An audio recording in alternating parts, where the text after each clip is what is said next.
दोस्तों आज तमने हूँ रील बतावानो छुं। एमां आपणे नाळियोરના छिलकाની अगरबत्ती बनावવાની છે, એટલે એના માટે હું તમને બતાવું છું। તો આપણે આ થોડાક નાળિયોરના छिलका લઈ લીધા છે। હવે એને આપણે એક થાળીમાં લઈ લઈ અને એમાં થોડાક આ ફૂલ લઈ લેવાના છે। આ તજના બે કટકા આમાં લઈ લેવાના છે ભેગા, અને આ બે પાંદડા લઈ લેવાના છે, તમાલપત્રના પાંદડા કહેવાય આને। બે ત્રણ લવિંગ લઈ લેવાના છે, લવિંગ એ આમાં નાખી દેવાના છે।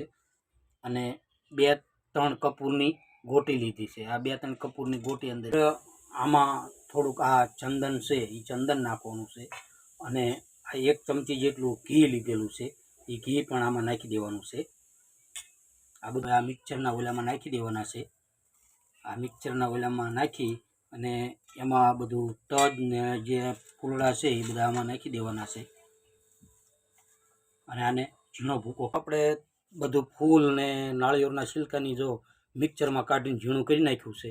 હવે આનામાં એક આપણે ગંગાજળ થોડુંક નાખવાનું છે। એટલે તો દોસ્તો આપણી બે અગરબત્તી બનીને કમ્પ્લીટ થઈ ગઈ છે, કારણ કે ઘડીક વાર સુકાઈ જાય પછી એને ચાલુ કરશું।